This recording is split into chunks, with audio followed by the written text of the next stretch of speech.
G'day, Big V. Welcome to our Youth League podcast here at Youth League 1 Women. Now, we're going to touch on some season predictions. If you can think back to prior to the season, we had 6 predictors come and pick a top 4 for finals. And now we're going to look at it here as the ladder stands. Now, there's a lot of predictions here, and a lot of people have gone 3 from 4, basically.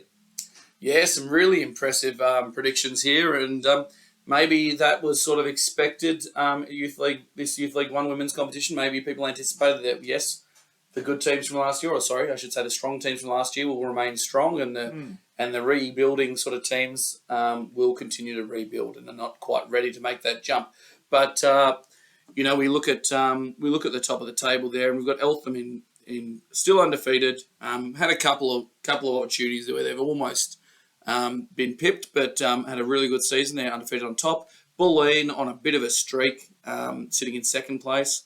Wyndham in third place on a streak as well. They're doing well this year. And then we go to Camberwell, who have dropped the last 3, form slump, one would suggest. McKinnon, who had a rough weekend. And then in 6th position, Pakenham, who have come good in the back end of the year. Probably didn't start the way they would have liked to, Ted. No, absolutely not. But no, you are right. They have made that move, and they're sort of finding their way up as they got an upset win over McKinnon over the weekend. Now, have a look at these predictions because there's so many of them across this whole top 6. Eltham nicely on top, as you said, 17-0. Hannah Lowe, Tim Modern, and Justin Nelson picked them. Bulleen sitting in second, Chris Anstey, Tim Martin, Justin Nelson, Felix von Hoff, and Sharon Milner selected there. So 5 out of the 6. Wow, we. 6. I guess Bulleen did have a strong year last year. They got they went down against Wyndham, I believe, in that final series. I think you're correct there. Yes. But they were a good young squad, and I think while there was a little bit of turnover, they are a young squad again, and they are a really impressive sort of fast style sort of squad as well. Yeah, absolutely. Wyndham, they're sitting in third, picked by Chris Anstey, Tim Modern, Felix von Hoff, and Sharon Milner. 4 from 6 there, very, very nice. Wyndham continuing to make this push into the top 2. Very, very competitive team. Whether we'll find them in the top 2, it'll be very, very interesting. Tough to get past Eltham, but Bulleen, they might be able to squeeze in. Well, you think about if we had the qualification series last season, Ted, Wyndham would have been in it. They would have. They were runners up. Yes. They would have been having a pretty good chance. They would have a double chance. Now the rosters has changed slightly this year. Don't quite have the same. Lucy Oakford out. Ewan Acott also moved on, but. Yeah. They're still another strong team. They shoot the ball really well. They play a nice pace. It'll be really interesting. Absolutely. And, yes, first round of finals for Youth League in this top 6 is knockout, but do you want to have the week off round 1 or do you want to keep playing? It's a good question, Ted. Just give me the week off and straight into the qualification series, as well as still being able to go win that championship. Yeah, valid point. I'd rather just go and win the championship too. And then we have a look at Camberwell, and only 2 of our predictors thought that Camberwell would be there. They missed finals last year narrowly, had injury troubles throughout, but Hannah Lowe and Justin Nelson anticipated that Camberwell would bounce back and would respond. Yeah, good by them.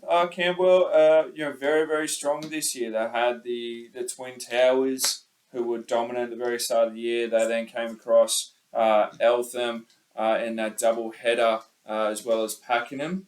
So they were undefeated all the way until then. They were versing Eltham on the Sunday, but they lost to Pakenham on the Saturday night. So yeah, I think it was sort of after that weekend where things sort of, I'm not going to say made a turn, but it became a little bit more interesting for them. Things started, not fall their way in certain situations, I guess. Yeah, and I think injury troubles have also hit them a little bit. I know Caitlin Wallace has been carrying some injuries over the last few weeks, and Jacinta Lee has only just returned from her ankle injury. But, they need to try and turn it around now because at the moment these other teams continue to get better. Yeah, absolutely. McKinnon being one of them, selected by 4 of our predictors. Amazing job. They were thereabouts last year. They were quite young. last year, and majority of them stuck around and most of them are the same team. So 1 year older, they've become a little bit more grown into their bodies, which is good to see.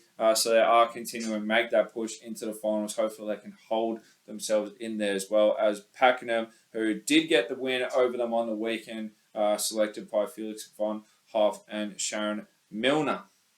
Yeah, Pakenham are now making a run. I guess they had a new coach this year, so it's going to take a little bit of time to get the new system in.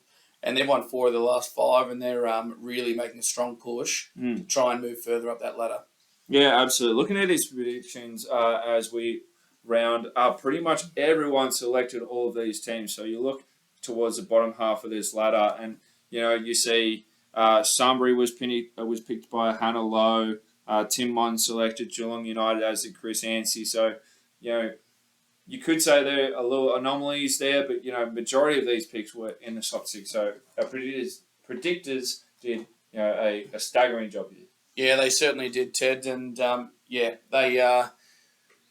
got these ones right across the board, and only one or two, which they didn't quite get it. Absolutely. That'll be all for us today, guys. We'll catch you very soon. Keep it locked.